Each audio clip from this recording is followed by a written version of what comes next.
የሰው ልጅ የተሻለ እድል ለማግኘት ብዙ ይለፋል። በደሞዝም ይሁን በንግድ ጥሩ ገቢ አግኝቶ መልካም ህይወት መግፋት የሁሉም ህልም ነው። ታማኝ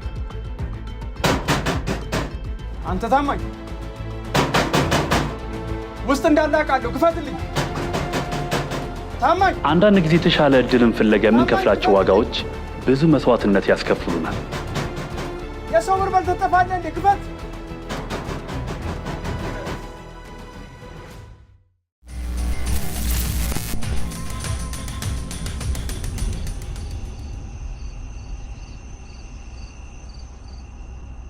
ድንገተኛ የሚመስል አጋጣሚ ከመፈጠሩ በፊት የታማኝ ህይወት ሰላማዊ ነበር።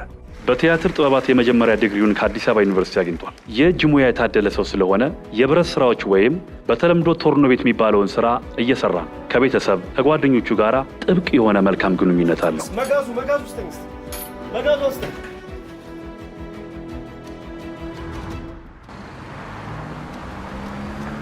ስሜ ታማኝ ይባላል። ውጭ ሀገር የመሄድ ምንም ህልም አልነበረኝም።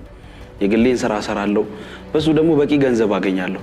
ይገርማል፣ አንድ ቀን እንኳን ዲቪ ሞልቼ አላውቅም። ታማኝ ማህበራዊ ድረገጾችን መጠቀም ያዘወትራል። እንደ ፌስቡክ አይነት ድረገጾች ደግሞ ዋና የገቢ ምንጫቸው ማስታወቂያ ነው። ከነዚህ ማስታወቂያዎች አንዱ የታማኝ እይታ ውስጥ ገባ። ውጭ ሀገር ሄዶ መስራት ይፈልጋሉ የሚል ነገር ሳይ ብዙም አልተሳብኩም ነበር። ውጭ ሀገር ሄጄ ምን እሰራለሁ? ግን ደግሞ ዝም ብዬ አነበብኩት። ስዊድን ሀገር በወር ከ1200 ዩሮ በላይ እየተከፈለ የሚሰራበት ስራ ይላል። ፕሮሰሱ በአንድ ወር ነው የሚያልቀው። በዛ ላይ ምንም አይነት ተጨማሪ ክፍያ የለውም ይላል።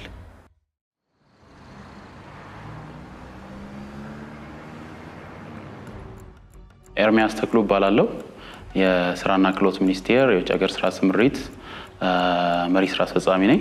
የውጭ ሀገር ስራ ስምሪት በታሪክ ከ40 ከ50 ዓመት በፊት ቀድሞ የነበረ ነው። በመንግስት ደረጃ አዋጅ ወጥቶለት በመመሪያ መመራትና መስራት ከጀመረ ብዙ ያን ያህል የረዘመ ታሪክም የለውም እንደ ቆይታው።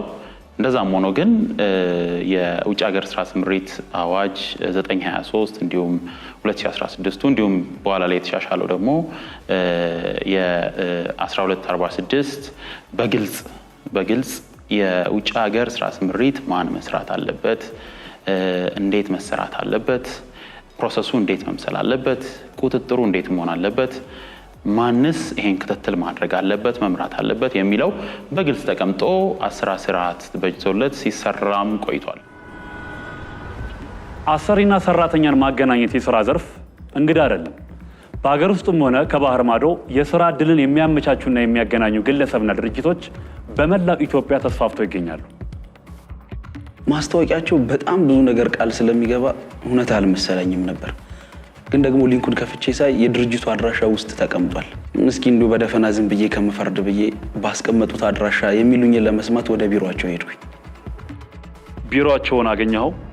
አዎ፣ ይገርማል። ቦሌ አካባቢ አንድ ትልቅ ህንፃ ተከራይቷል። በጣም ትልቅና ውድ የሆነ ቢሮ ነው።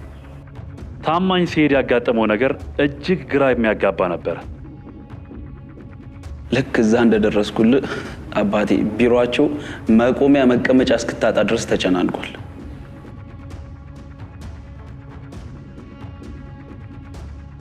የሰጡን ወረቀት የሚሞላ ፎርም ነበር። የትምህርት ደረጃ፣ መስራት የምንፈልግበት ሀገርና ስራ ጻፍን። የትምህርትና የስራ ማስረጃችንን እንድንልክላቸው የኢሜል አድራሻቸው ወረቀቱ ላይ ተጽፏል። ፎርሙን እንዴት አድርገህ ሞላ? የናቹራል ሳይንስና ኢንጂነሪንግ የስራ ዘርፎችን መስራት እንደማልችል አውቃለሁ። እኔ የሶሻል ተማሪ ነኝ። ያው ደግሞ ትንሽ የቋንቋ ነገር ስላለ ቢሮ ውስጥ ተቀጥሬ መስራት መሞከሩ ስለሚከብደኝ እሱን አላሰብኩትም። መንጃ ፍቃድ ስላለኝ እሱን ግን ሰርቲፋይ አድርጌ መኪና መንዳት እንደምችል አውቃለሁ። እሱ ስለማይከብደኝ በሹፌርነት ተመዘገብኩኝ። ሀገር ምረጡ ሲባል ደግሞ ኖርዌይ ብዬ ሞላሁኝ። ከዛ ፕሮሰሱን አጠናቀቅ ወይ ማጠናቀቅ? ችግሩ እኮ እሱ ነው። ማስታወቂያቸው ላይ ምንም አይነት ቅድመ ክፍያ እንደማንፈጽምና ስራውን ካገኘን በኋላ እንደምንከፍል እንዲሁም የነሱን ኮሚሽን በወር ደሞዛችን እንደሚቆረጥ ነበር የተነገረን። ሰዎቹ ግን ብራዘር ለቪዛ ማስጨረሻና እንዲሁም ለሌላ ወጪ የሚሆን 56,000 ብር ያስፈልጋል አሉ። ገንዘቡ አልበዛ? እኔም እኮ ያልኩት እንደዛ ነው አባቴ። ሰው ሁሉ ለመክፈል ወዲህ ወዲያ ይጣደፈዋል ነው የምልህ። ያኔ ጥርጣሬ ያደረብኝ። ከዛ አንዳንድ ሰዎችን ለማናገር ስሞክር ብዙ ሰዎች ዘመዶቻቸውን እንዲሁም ጓደኞቻቸውን በዚህ ኤጀንሲ ምክንያት ስራ እንዳስቀጠሉ ሰማሁ። ይገርማል። ያላሰቡትን በማሰቤ ቀናነት የጎደለኝ መሰለኝ። ግን ደግሞ እኔ ምድሉ እንዲያመልጠኝ አልፈለኩም።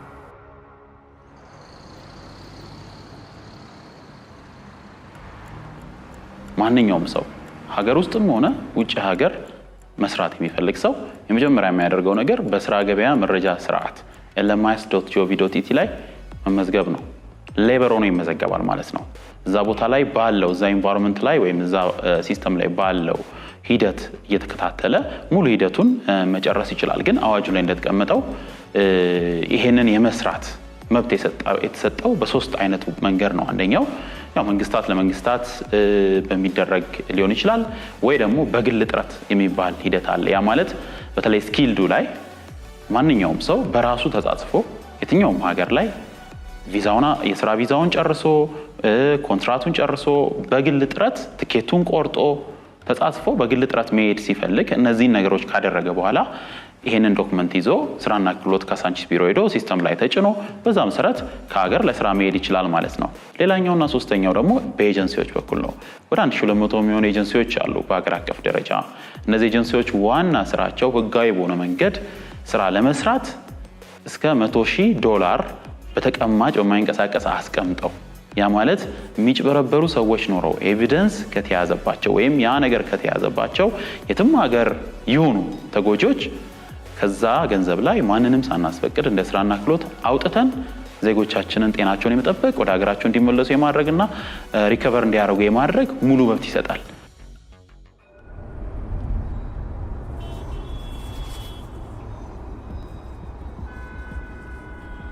ታማኝ በሁለት ሀሳቦች መሃል ተወጥሮ ሰነበተ። በአንደኛው የተጠየቀው ገንዘብ ዳጎስ ያለ ነው። በሌላኛው ደግሞ ስራው ነጋዴ እንደመሆኑ መጠን ገንዘብ ሳያወጡ ትርፍ ማግኘት እንደማይችል ጠንቅቆ ያውቃል። ለስራ ብዬ ያስቀመጥኩት ብር ስለነበረኝ እሱን አውጥቼ ወዲያው ፕሮሰሱን ጀመርኩኝ። ፓስፖርታችንን ኮፒ አድርገው ከተቀበሉን በኋላ በቀጣይ ሳምንት ሌሎች ነገሮች እንደሚጀምሩ አሳወቁን። ከዛ ስልካችንን ተቀበለው የቴሌግራም ግሩፕ ከፍተው ነበር። እሱ ውስጥ አደረጉ።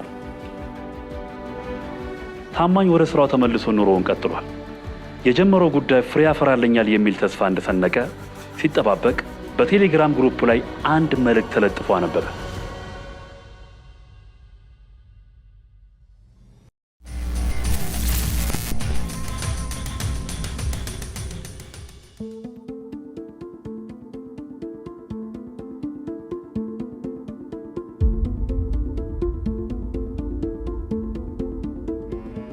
ብራዘር የዛን ቀን ሄጄ ልብስ ተለካሁኝ። ስለሚሄድባት ሀገር የአየር ሁኔታ፣ አለባበስና እንዲሁም አንዳንድ መረጃዎችን የሚገልጽ ሰነድ ተሰጠኝ። በቃ ኖርዌይ ገባሁ ብዬ በጣም ደስ አለኝ። አሁን ግማሽ መንገድ ሄጃለሁ።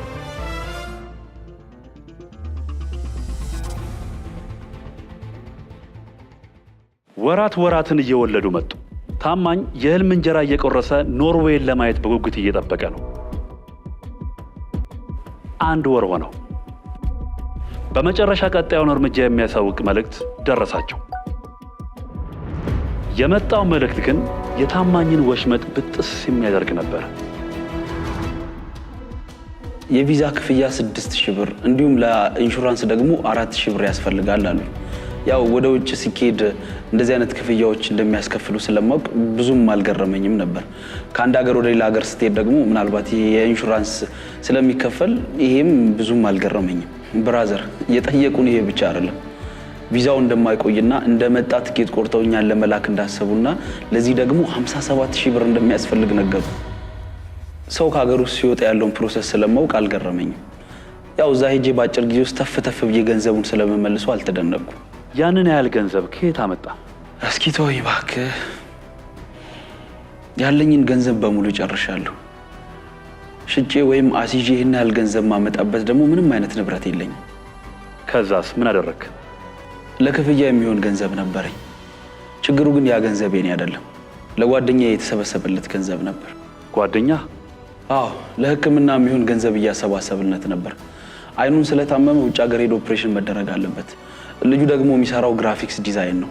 ያው ይሄ ሙያ ደግሞ ያለ አይን እንደማይሆን በደንብ እናውቃለን። ይሄ የሕክምና ማስረጃው ነው። ገንዘብ ማሰባሰቡ ለሶስት ነበር የምንሰራው። ሁለቱ ጓደኞቼ ብዙ ጊዜ ስራ ስለሚበዛባቸው እኔ ደግሞ የስራ ባህሪ ትንሽ ነፃነት ስለሚሰጠኝ አካውንቱን እኔ ነበርኩኝ ማንቀሳቀሰው። የታማኝ ጓደኛ የታመመውን ህመም ባለሙያዎቹ ሬቲናል ዲታችመንት ይሉታል። በአጭር ጊዜ ውስጥ ፍጹም የእይታ ማጣትን ያስከትላል። በቀዶ ጥገና መስተካከል የሚችል በሽታ ቢሆንም አፍሪካ ውስጥ ይህንን ቀዶ ጥገና ማድረግ የሚችል ተቋም የለም። ከባድ ህመም ነው። ከዛስ ምን ወሰንክ? ገንዘቡን ቶሎ ካልከፈልኩ ይሄ ነገር ይበላሽብኛል። የጓደኛችን የተሰበሰበው ገንዘብ አካውንቱ እኔ ጋር ስለሆነ እሱን አውጥቼ ከፈልኩኝ። ያው ጓደኛዬ ገና ህክምናውን ለማድረግ ሆስፒታሎች እያፈላለግን ስለሆነ ጊዜ ይኖራል ብዬ አሰብኩ። እኔ ልሄድ እንጂ ተፍተፍ ብዬ ቶሎ ገንዘቡን እንደምሞላው አስቤያለሁ። ታማኝ ከባድ ውሳኔ ወስኖ የጓደኛውንም ጤንነት አስይዞ ግቡን ለማሳካት እየተንደረደረ ነው። ቪዛው ሲመጣ ቶሎ ለመሄድ ለበረዷማ ሀገራት የሚያስፈልጉ አልባሳትንም እያዘገጃጀ ነው።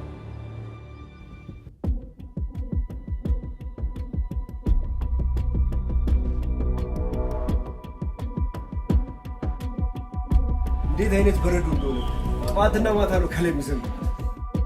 ታስታውሳለህ? ዶላር የጨመረ ሰዓት ይህንን ምክንያት በማድረግ የዶላር ምንዛሬ ጨምሯል ብለው ሌላ ተጨማሪ 57,000 ብር እንድንከፍል የሚያዝ ቴክስት በቴሌግራም ላኩልን።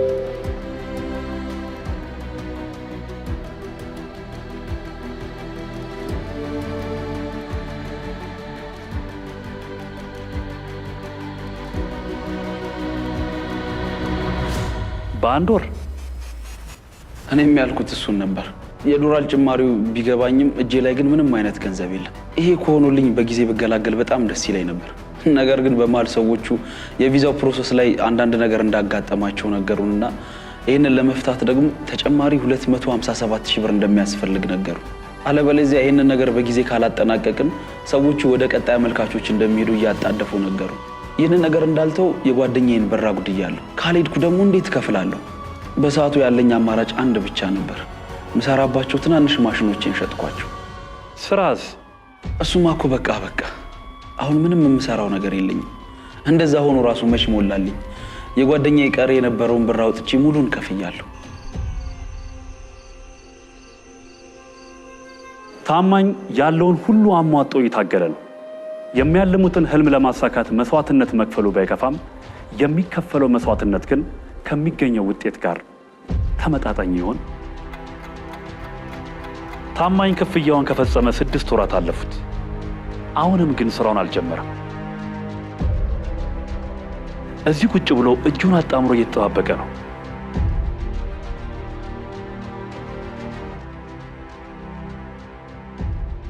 የቴሌግራም ግሩፕ ላይ መልእክት ከተላከ ብዬ በየቀኑ ቼክ አደርጋለሁ።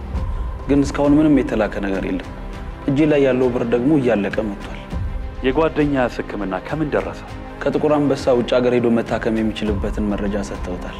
እንደ ሀገርም መታከም የሚችልበትን ሆስፒታል አግኝቷል። ይህንን ለማድረግ ደግሞ ቅድመ ክፍያ ያስፈልጋል። ታዲያ ምን አደረግ? የመሄጃው ቀን ደርሷል።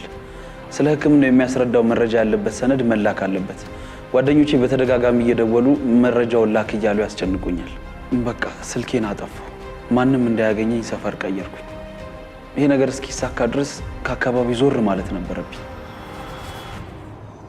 ታማኝ እጅግ አስቸጋሪ ሁኔታ ውስጥ ገብቷል። መልካም የነበረ የራሱን ኑሮ አደጋ ውስጥ ከቶ የጓደኛውንም እይታውን ሊያሳጣ እየተንደረደረ ነው። ነገር ግን አሁንም ተስፋ አልቆረጠም። እየተንገዳገደ ያለ ህልሙን ከመስመር ለማስያዝና በሁለት እግሩ ለማቆም ሲል አንድ እድል ሞከረ።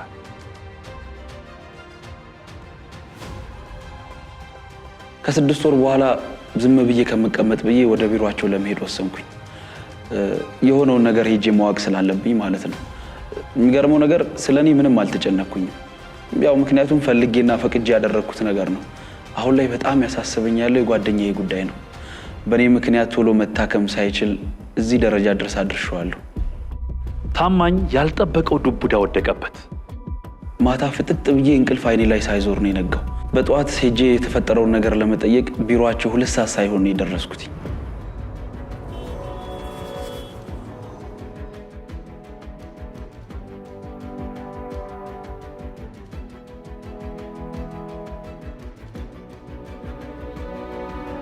መጀመሪያ ላይ የተሳሳተ ቢሮ የመጣው ነበር የመሰለኝ። ቀና ብዬ ሳይ ግን ቁጥሩ ራሱ ነው። በጣም ነው የደነገጥኩት። በጣም ጨነቀኝ። ወደ ውስጥ ስመለከት ማንም ሰው የለም። ማንን ልጠይቅ? አንድ ሀሳብ መጣልኝ። ምናልባት ቢሮ ቀይረው ከሆነ የት እንደቀየሩ አድራሻቸውን ሊነግረኝ የሚችል አይጠፋም ብዬ ጎን ያለው ቢሮ ገብቼ ስጠይቅ ሰዎቹ አዲስ ተከራይ ናቸው።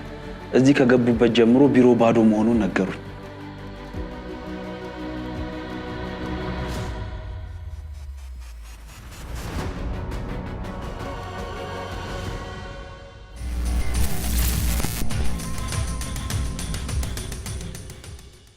ይሄ ዘርፍ ብዙ ውጥንቅጦች ያሉት የደላላዎች፣ የአጭበርባሪዎች ህጋዊና ህጋዊ ያልሆነውን ሂደት ማወሳሰብ አሁን እያወራ ያለሁትኝ በስኪልዱ ብቻ ሳይሆን በሰሚ ስኪልዱ በተለያዩ ሀገራት ላይ ለስራ የሚሄዱ ሰዎችን ጭምር በጣም ብዙ ማጭበርበሮች ያሉበት ኢንቫይሮንመንት ነበረ።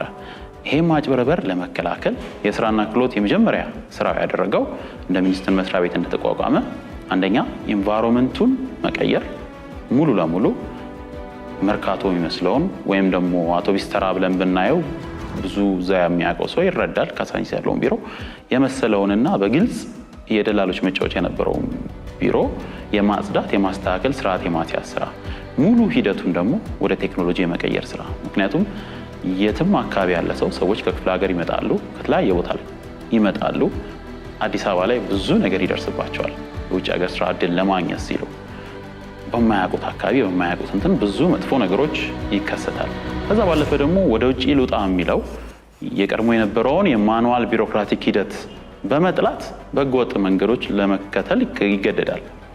እንደ መንግስት በዋናነት ማህበረሰቡ የህገወጥ መንገድን የሚከተልባቸው እንደ ምክንያት የተቀመጡ ነገሮችን ከመቅረፍ አንጻር ብዙ ስራዎችን ሰርቷል ማለት ነው። ዛሬ ላይ ሙሉ ለሙሉ ይሄ ሲስተም ከመነሻ ክልል ላይ ካለ የምዝገባ የሬጅስትሬሽን በስራ ገበያ መረጃ ስርዓት በኩል ጀምሮ እስከ መዳረሻ ሀገራት ኤምባሲዎች ጭምር ኤምባሲዎች አክሰስ ኖሯቸው አንድ ዜጋ ኢሚግሬሽንን አልፎ ወደዛ ሀገር ሲገባ ኢትዮጵያዊ ዜጋ ሀገርህ ገብቷል ወይም አንተ ሱፐርቫይዝ የምታደርገው ቦታ ላይ ገብቷል፣ ከዛ በኋላ ክትትል አድርግ ፎር ዘ ኔክስት 2 years ፎር ዘ ኔክስት 2 ዓመት ከ45 ቀን ሙሉ ያለውን ነገር ጤናቸውን ሁኔታቸውን ተከታተል የሚል ድረስ መከታተያ ጭምር ሲስተሙ በያዘ መንገድ አውቶሜት ተደርጓል።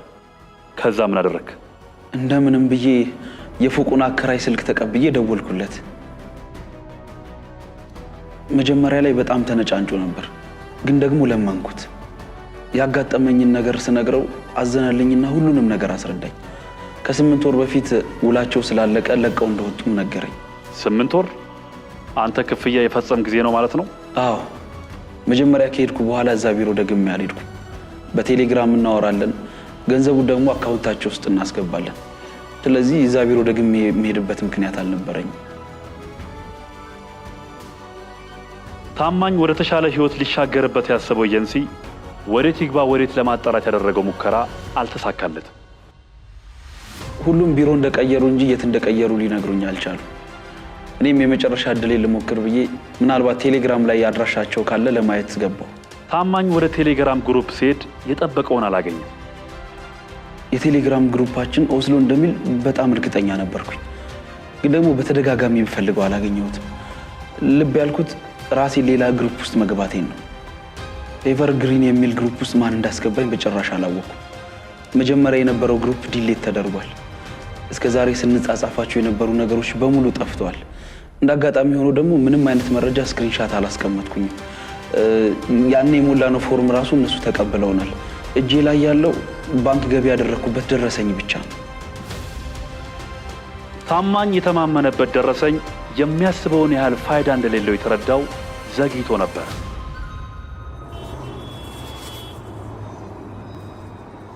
የታማኝን ኬዝ ብንመለከተው በግልጽ በኮንሰልታንት ነኝ በሚል ካምፓኒ ያው ህጋዊ ይሁን አይሁን ምኑም በማይታወቅበት ሁኔታ ምክንያቱም ማንኛውም ኮንሰልታንት ነኝ የሚል ካምፓኒ ፍቃድ እስካልወሰደ ድረስ የውጭ ሀገር ስራ ስምሪት የመላክ ፍቃድ እስካልወሰደ ድረስ ወደ ውጭ ሀገር የሚላክበት ፕሮሲጀሮች ሂደቶች ከመመልመል ኮንትራክት ከማስሞላት ፕሮሰሱን ትኬት ጭምር ቆርጦ በራሱ በካምፓኒ ቆርጦ ሰውን ወደ ሌላ ሀገር ላይ ኮንትራት አስሞልቶ መላክ የሚባለው ነገር መብት አይሰጠውም። ኮንሰልተንት ካምፓኒ ማለት ኮንሰልት ማድረግ የሚችል ብቻ ነው። ቀሪውን የሚጨርሰው ግለሰቡ በራሱ ነው።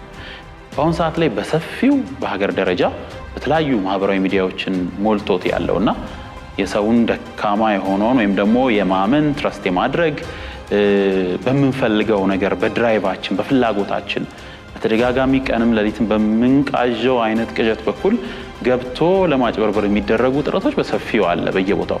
ይህን ደግሞ በተለያየ ጊዜ አሁን ስቶሪ ላይ እንዳየነው ቲክቶኮች እና ሶሻል ሚዲያዎች ላይ ትሬስ መደረግ አስቸጋሪ የሚያደርጋቸው ወይም በግለሰብ ደረጃ በሚኖር የአዌርነስ የአረዳድ የጥንቃቄ መንገዶች ብቻ በዋናነት መከላከል በምንችላቸው የተመረጡ የማህበራዊ ሚዲያዎች ላይ የተስተዋወቀ ታዋቂ ሰዎችን ጭምር በመጠቀም የተስተዋወቀ ግን አሁን እንዳየነው አይነት መንገዶችን በመጠቀም ሰዎችን የማጭበርበር ስራዎች በሰፊው አለ።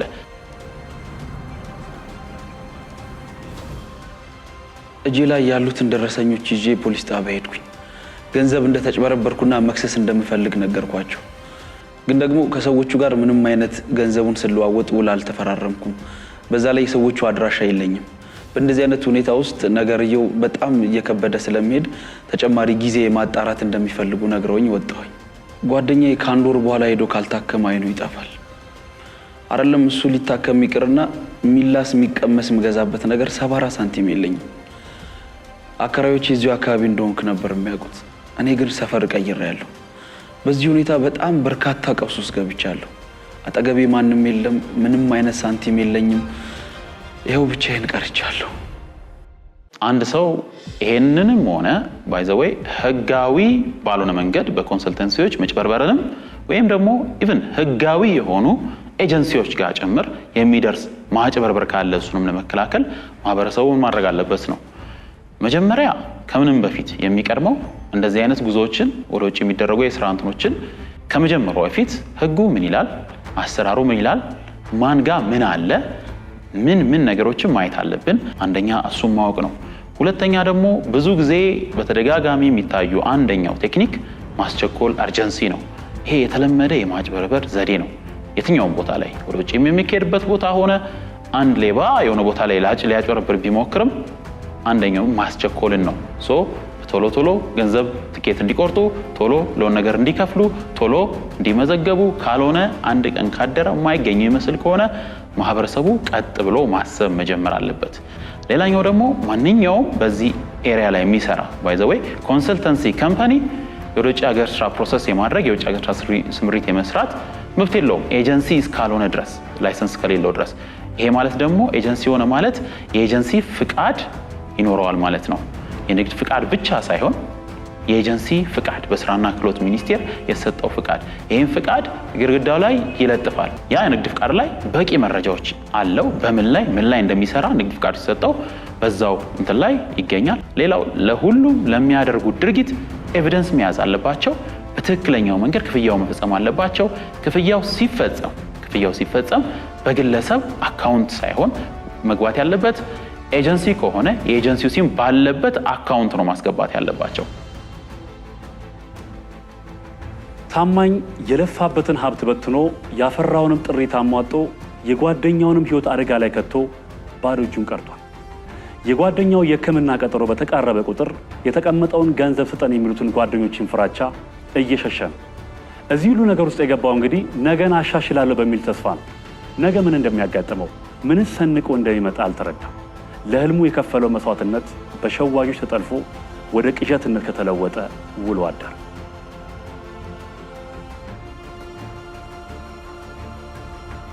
እናንተስ ሌሎችን ከሽወዳ የሚታደግ ያያችሁትን፣ የሰማችሁትን፣ የተሸወዳችሁትን በፌስቡክ በኢንስታግራም እና በቴሌግራም በውስጥ መስመር ልታጋሩን ትችላላችሁ። እኛም ክሽና አድርገን ይዘን እንቀርባለን። ልብ አድርጉ፣ ሁሉም ተሸውዷል። ማምለጫው መንገድ አንድ ነው። ጥንቃቄ ይጠብቃል።